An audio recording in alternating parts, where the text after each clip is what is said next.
In this lesson, we're going to talk about nature's patterns. And the relevance of this topic to permaculture is that really when we start closely observing nature, we see all the various patterns that are expressed in natural forms. We're learning the language of nature.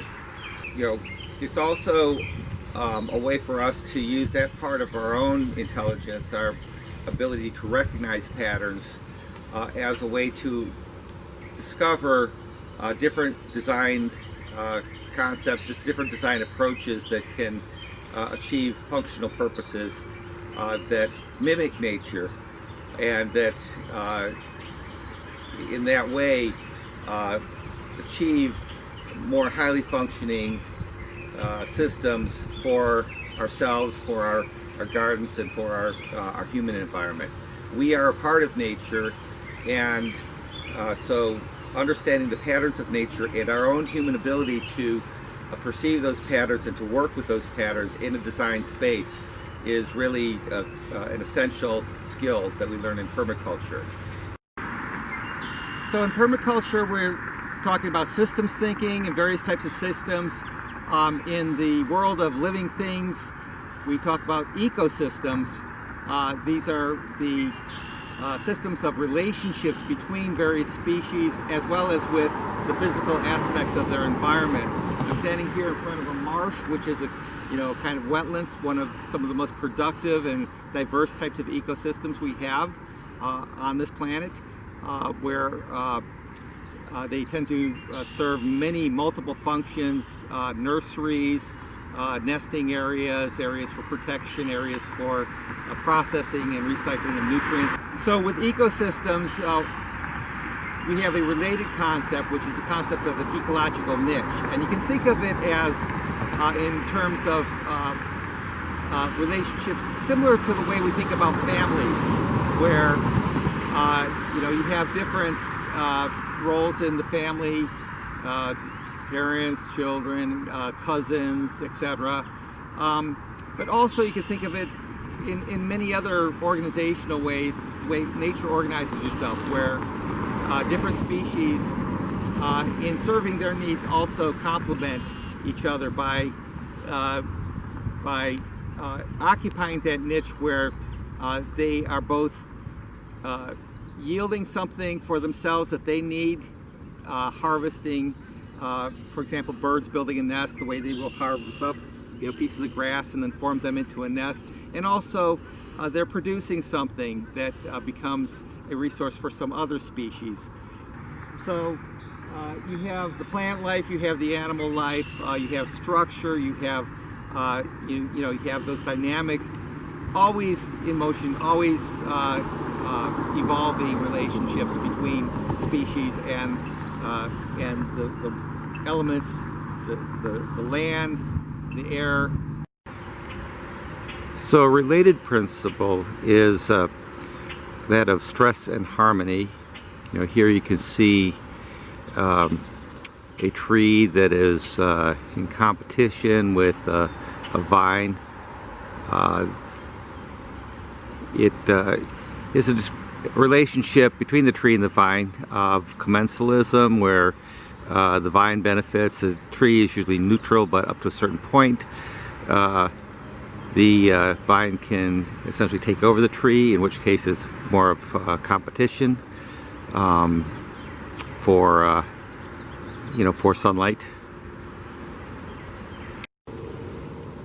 That competition creates stress, and you've often heard economists and others describe competition as somehow being a law of nature. Certainly competition exists in nature, but it's not the primary law, because competition is an inherently unstable situation. Eventually, one species is going to win out over the other.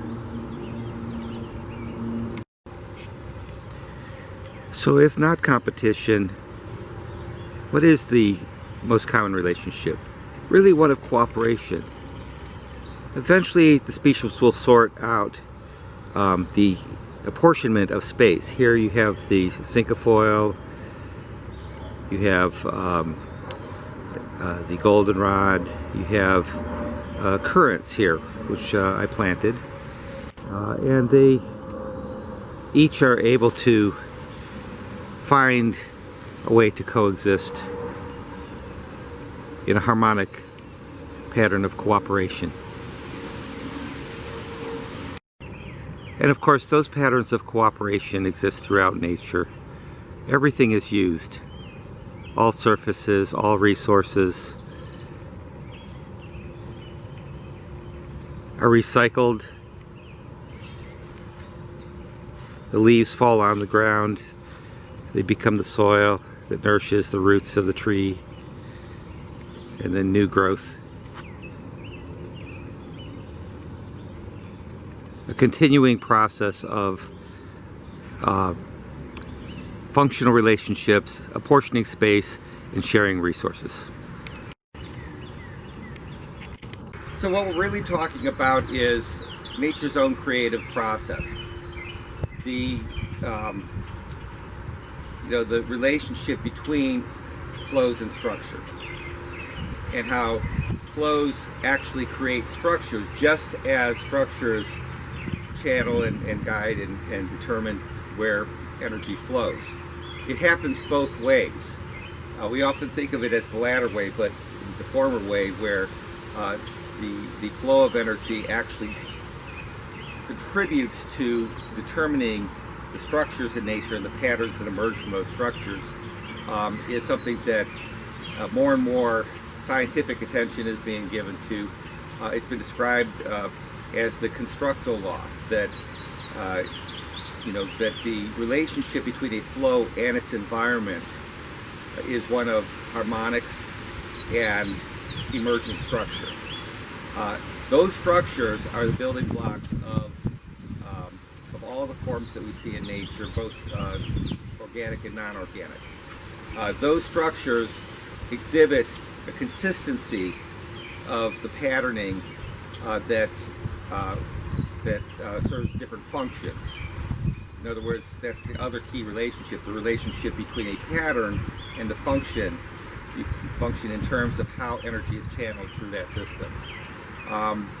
It starts to make more sense as we observe the different types of patterns.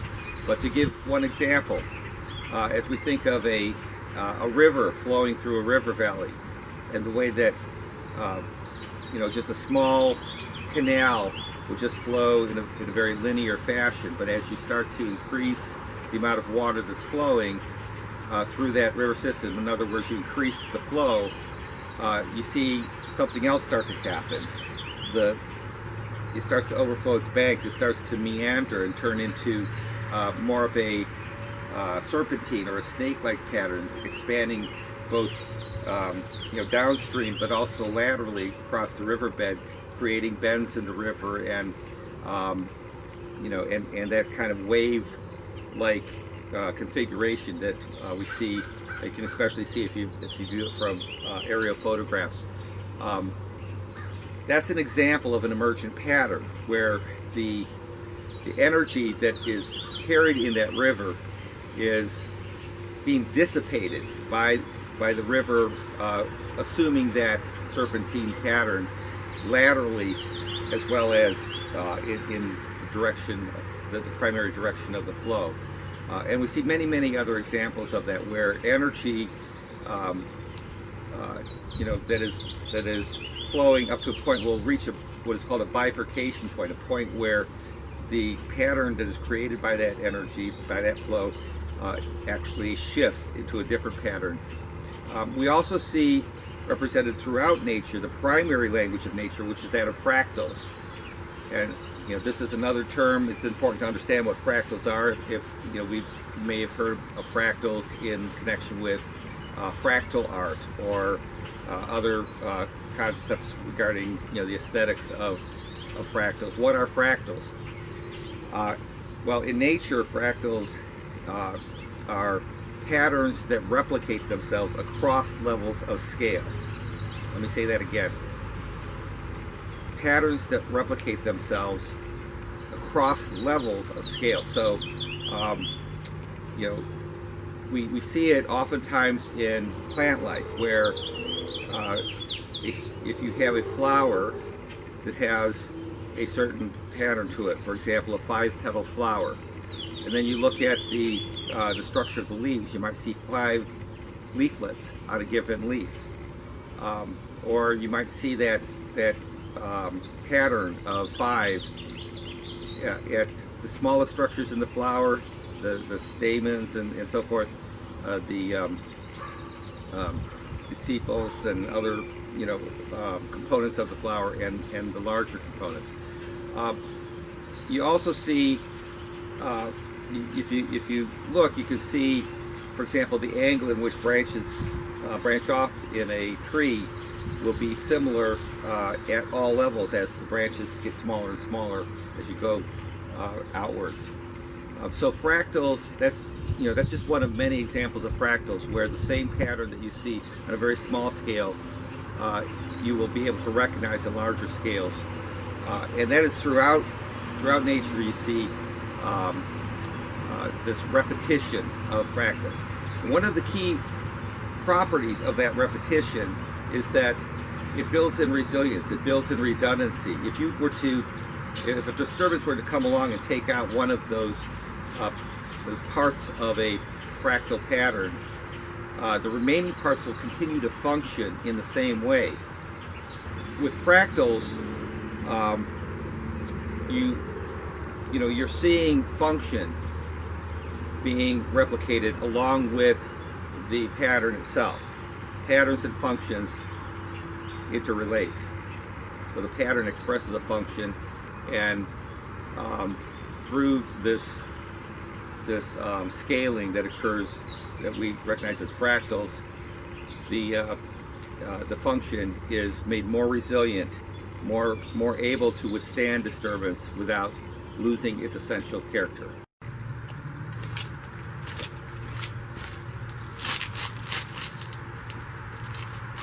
So the branching pattern is obviously very prevalent in nature, as we see with almost all rooted plants and trees that branch out, as both the branches that reach up towards the sunlight as well as the roots that branch down into the soil serves a very important function, and that is the function of gathering up, of concentrating from resources of some sort, water, nutrients, etc., from a wide area, more and more into a single channel or a single point location.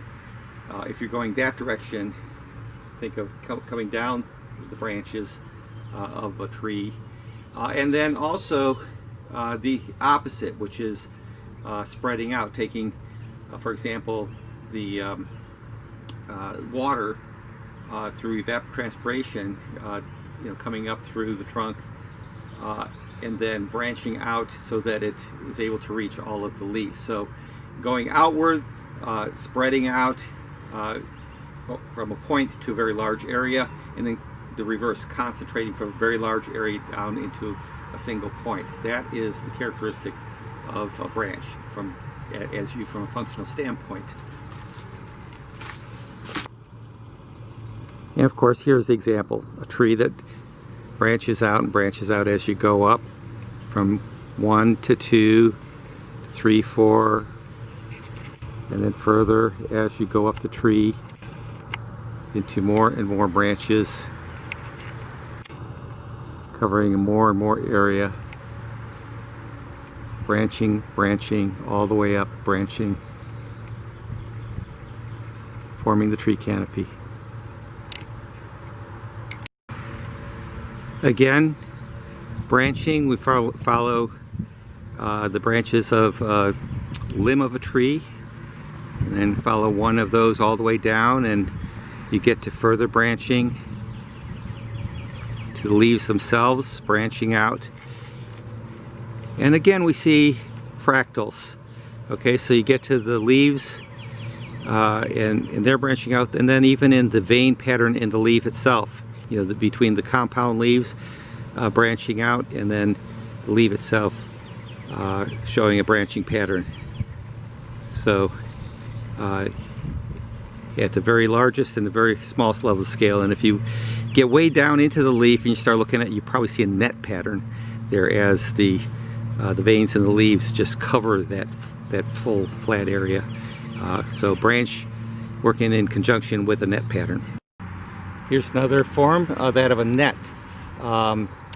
The function of a net is to provide stability. In this case, I'm looking at the bark of this walnut tree. You can see, if you look at it closely, how it kind of weaves together almost like a fisherman's net to provide stability and a very strong structure that holds everything in place. Many rhizomes of plants underneath the soil provide that kind of stability, and that's why rhizome growing plants are often used to stabilize slopes when conservation workers are trying to prevent erosion.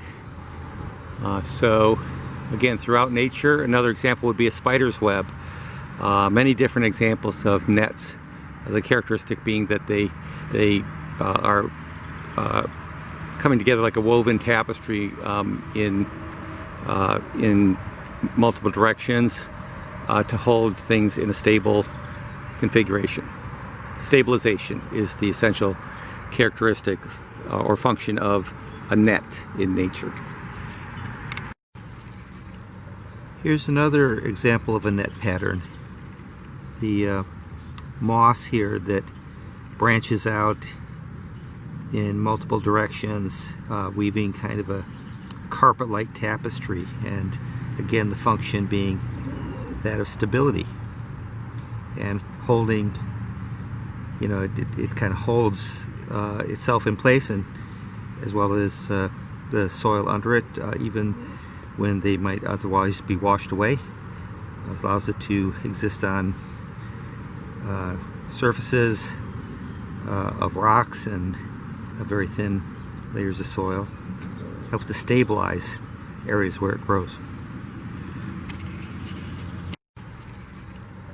Here's another example of a net pattern. The moss here that branches out in multiple directions, weaving kind of a carpet-like tapestry, and again the function being that of stability and holding, you know, it kind of holds itself in place, and as well as the soil under it, even when they might otherwise be washed away. It allows it to exist on surfaces of rocks and very thin layers of soil.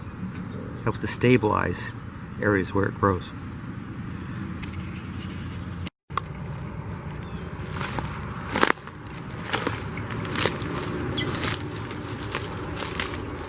Another pattern we find in nature is that of the tube. So, for example, over here I have a well-grown Japanese knotweed. If I cut it off here, you can see that it forms a tube in the stem. This would be the same with any plant stem or the trunk of a tree, and as with other patterns we find in nature, there's a function associated with it. In the case of the tube, the function, one of the functions is that of extension. By extension I mean it allows for the transport over a distance, allowing water to be transported from the soil up to a height. Also, the extension allows the plant itself to grow so that it can access sunlight. So that's why we see in a forest the trunks of trees are longer, because there's more competition for sunlight. In the tree canopy, where the sunlight is the limited resource. Other examples of tubes would be, for example, the beak of a great blue heron, allowing it to capture the fish down and root around down in the mud, or a hummingbird that allows it to reach down into the flower to get the nectar. So many different examples of tubes in nature where the basic function is that of extension. So here we have a sphere which we think of eggs. You could describe it as an ovate pattern, the egg shape, but this is a true sphere. This is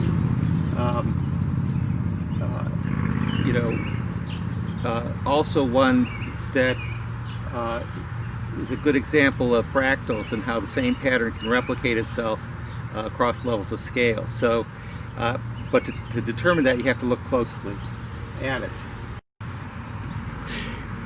So it's almost reminiscent of the 4th of July fireworks. You know, the way that it expands out from the center. But at the same time, it is showing a containment and an efficient use of the space. It's almost the most perfect efficiency in nature to be found is that of a sphere. Just like a lobe, a sphere can also, can show expansion as a function. You see extension, the little tubes sticking out there, and then you see the little spheres, as I mentioned, almost replicating that same form at the next level down a scale, little spheres at the end, which are the actual seed pods. So all seeds, in a sense, are exhibiting that compression, that containment, that potentiation. And that's one thing to think about a sphere as having potential in it, containing potential that, as exhibited here, can reveal itself as it expands outwards. So a very beautiful kind of form that we see throughout nature, that of a sphere, representing potentiation, compression in some cases, and then expansion, the unfolding of that potentiation, starting with the small contained seed and then expanding outward in all directions. Another example of the explosion pattern, poof, going off in all directions, dispersal.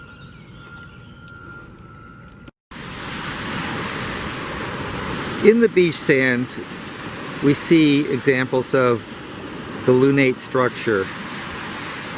It's a structure that shows a certain retention, kind of like nature's own swales that it forms. That's called lunate, as loon, Latin for moon, lunar, and it's an example of a kind of a crescent shape that we see as a patterning in nature, where as the wind's blowing over, it forms these curves, and we see large areas of it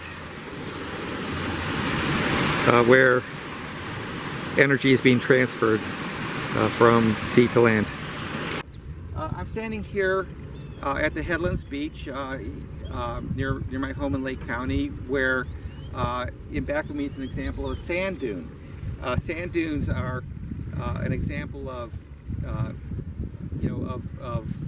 the way that nature forms and keeps reforming structures that are protective of the coastline. They're kind of the original form of coastal protection because they, like any edge zone, in this case the edge zone between sea and land, they are places of exchange. And so what is being exchanged is the energy between those two zones. But also you can see it expressed in the structure of the sand dune, because when you have the wind blowing in and it's transporting sand, one of the things that happens is that that difference between the solid ground of the beach and the wind that's blowing over it ends up becoming an area of energy transfer. And so some of that energy ends up forming into various structures, which in this case would be an example of a lunate structure, the structure of a sand dune that is serving the function of retention, in this case retaining the beach sand. along the coastline in this edge zone. The sand dune is a great example we can learn a lot from just by studying it closely.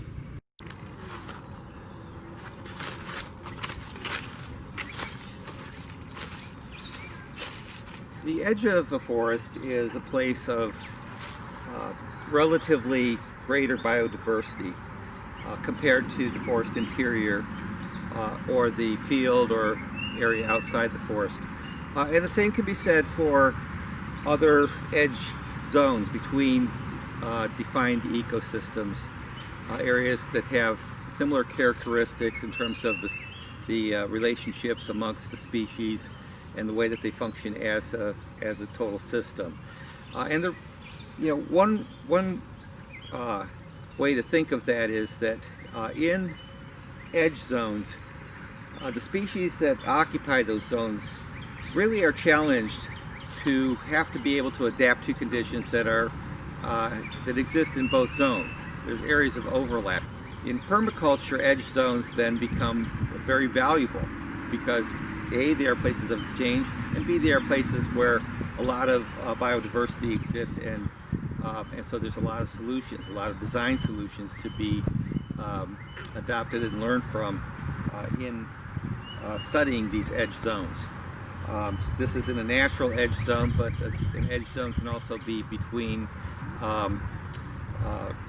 your growing beds and other areas. When we get to design, we'll be talking about patch design, which means looking at what are the different types of designed ecosystems that we build into our permaculture gardens. As you can see here in a forest edge, it gets very thick. All spaces are being fully utilized because you have the sun that is more available at all levels, up and down, from forest bottom to canopy.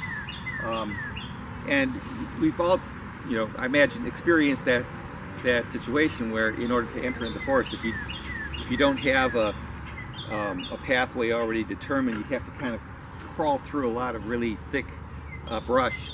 And then once you get into the forest interior, it tends to open up more. So it really is an example of how much growth, how much biological productivity, and how much, as I said, diversity exists in these edge zones.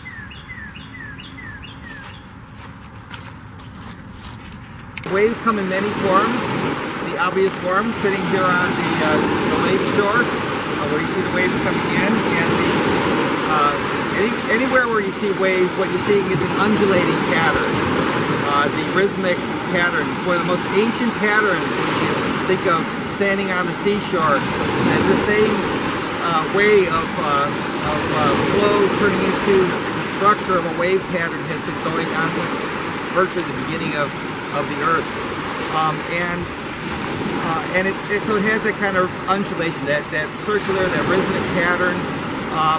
You can also see it in areas like riverbeds, or biologically you see it in the bodies of various organisms like snakes, where it forms that undulating pattern.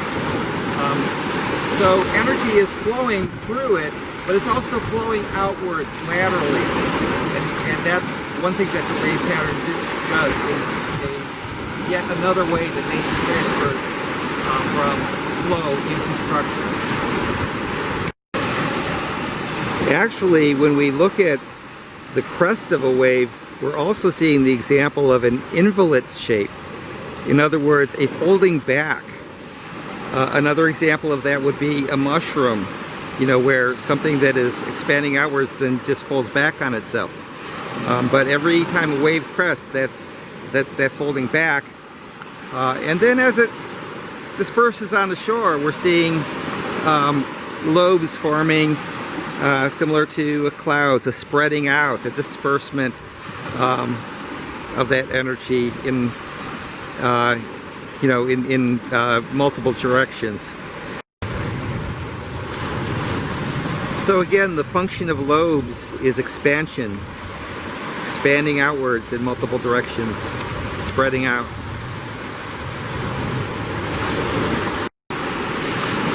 Viewed from a distance, the canopy of trees exhibits the lobe structure. And of course clouds. This day not so much, but when you have those big puffy cumulus clouds, those are definitely good examples of lobe structures.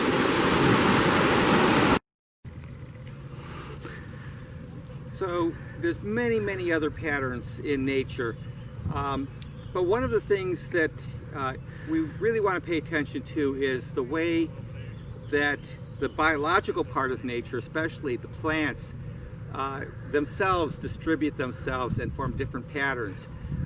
For example, the different strategies that plants use to disperse their seeds, either through wind scattering, which oftentimes you'll see a pattern that is scattered, but it's also kind of forming a linear pattern, like spread out over a distance as the wind blows the seeds and they fall kind of randomly along the way. Or through plants that distribute their seeds just by having the seed pods explode and blow out, and so you have kind of an even scatter pattern all around. Or those that have special means, like the dandelions, that which has a stem that catches the wind and then it'll carry over long distances, and of course seeds that scatter by animals, which is very random.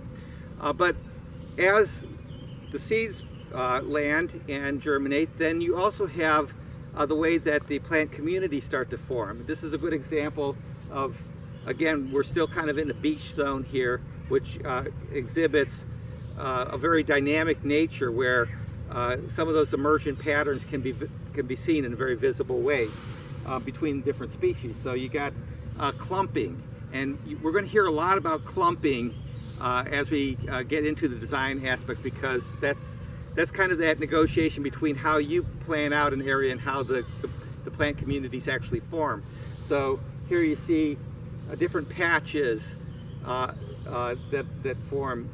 Very rarely do you see neat rows or grid patterns or all the things that we humans are so very fond of in the built environment. Very rarely do you see that in nature. In nature you tend to see clumping, patches, lobes, and these other patterns that we've been discussing. And it relates to this idea of ecological niche, as each species finds its own area where it's going to grow best and negotiates that with the other species in its community. So here we could see random growth, and then as you look a little bit more closely, you can start to see the clumps, individual plants or communities of plants, as they start to go from individual scattered seeds showing that scattered pattern into clumps, and ultimately, as we pan out, into the larger patches. And of course then one patch will then form into another patch, whether it's the tree or the dune or whatever is the adjoining part of the community.